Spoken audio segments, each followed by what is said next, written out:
You've built your financial foundation, say $15 million, $20 million, or even maybe $30 million. But you're still not living the life that you built it for. Not because the money isn't there, it is. And not because the plan isn't right, because that probably is as well.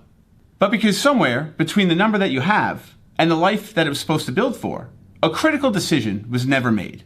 And until you face that decision and commit, the number can keep growing, and the foundation and the life that you were building for continues to stay just out of reach. So today, I'm going to give you 3 things. First, we're going to identify exactly what's keeping you stuck, and it's not what most people think it is. Next, we're going to cover the exact cost of a fully designed life at this level, and it might actually be less expensive than you think. And finally, the piece that I consider to be most impactful. 3 questions that determine whether the wealth that you've built is funding the life you want to live or just sitting in place. Now let's start with what I know about you right now. You already have enough. You've actually had enough for years. But there are 3 forces that I've seen time and time again that can overpower even the most motivated of individuals if they're not spearheaded and conquered head on. The first force is the one that built everything you have. But at this point, it can actually be working against you.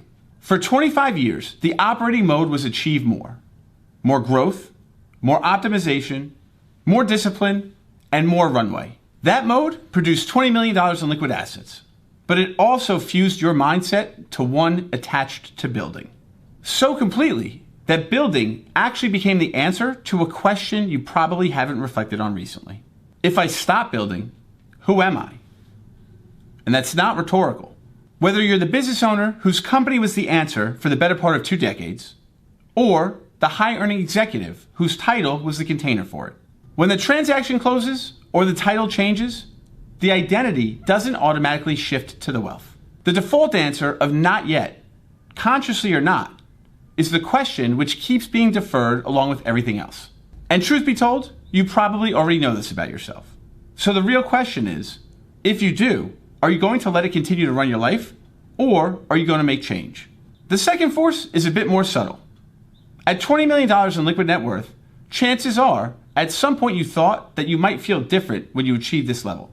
And it might be frustrating, especially when you look at a peer who built maybe half as much, but seems a bit more at ease, a bit less focused on the number, and a bit less stressed overall.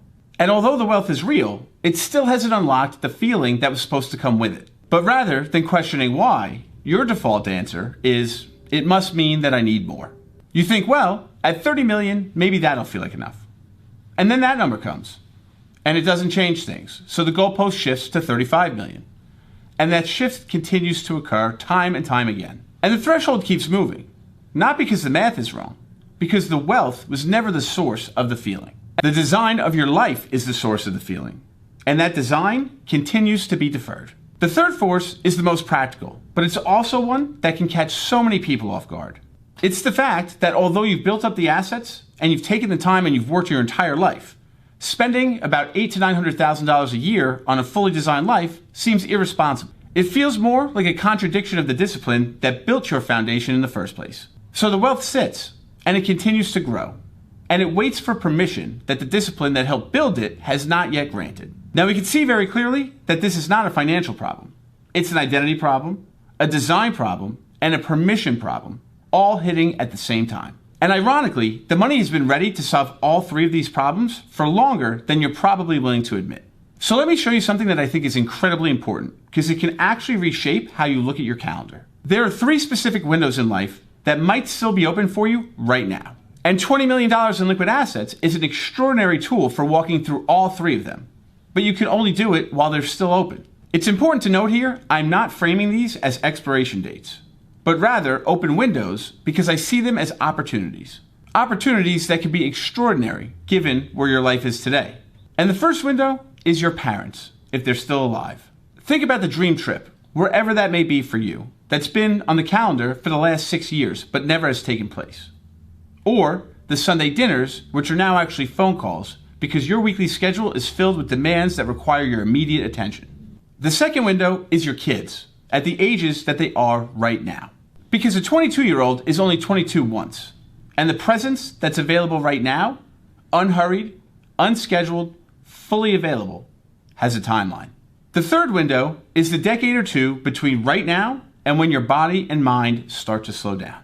The reality is that energy exists right now, and that ability to do things that require something more than comfort, it exists here today. Looking at this objectively, $20 million in liquid assets can more than likely buy the presence immediately. It can hire away the logistics that steal the hours in the day, and it can calendar time before anything else takes it up.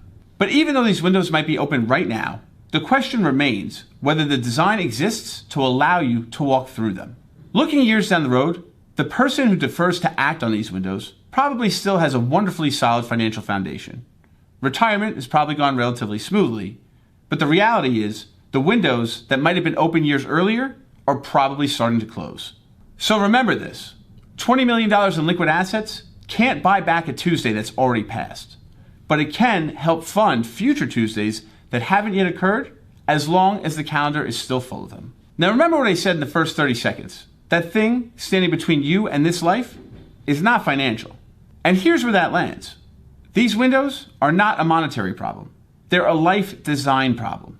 And that design problem has a specific solution, starting by identifying a number that's going to reframe that permission conversation entirely. Let's look at what this fully designed life costs.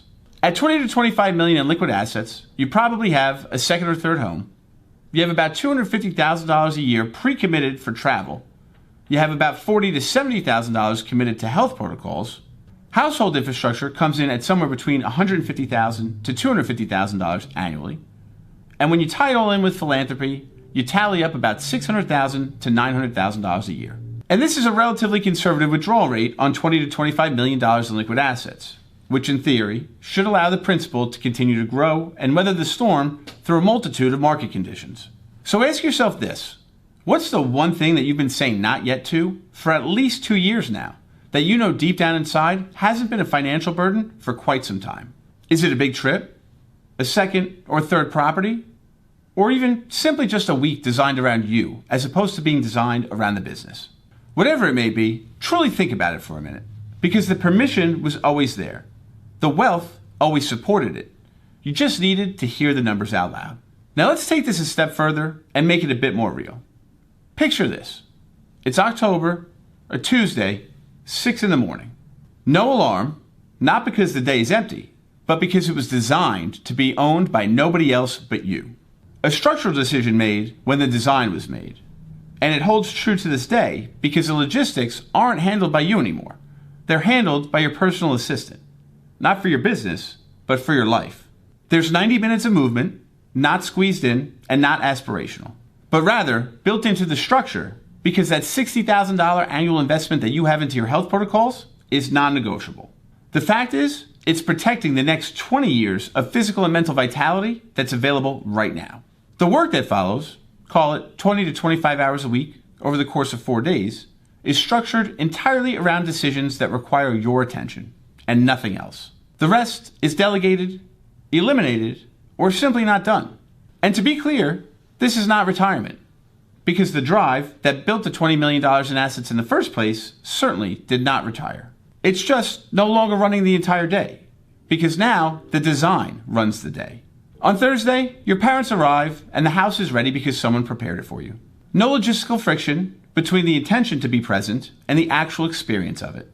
The conversation over dinner is the conversation. The walk on Friday morning is the walk. Nothing else is interfering. That trip to Portugal, the one that's been on the calendar since 2019, is finally booked. Deposits are set and you're all in. And the gap that exists between the person that is living this version of life and the person that isn't is not money. It all boils down to one decision. The person not living this life makes the transition and mindset shift due to a certain catalyst, whether it be a number, a milestone, a market condition, or a certain age. And until that catalyst hits, the mindset of not yet continues. The person living the version of life which is their best life makes the transition with intention. A specific, named, deliberate decision that saying not yet is no longer acceptable.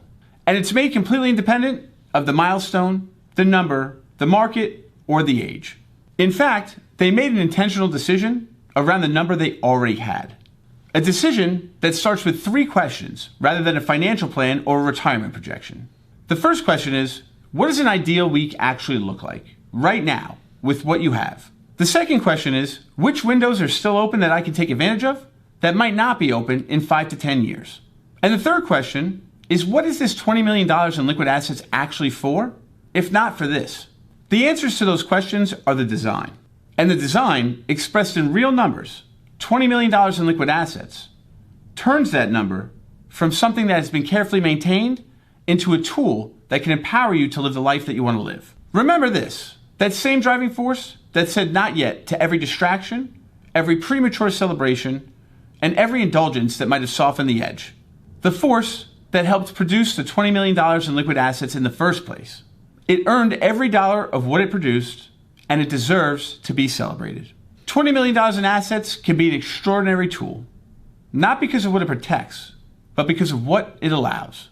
And if you're in the process of trying to understand what your life might actually look like when the full financial foundation is put in place, check out our next video here.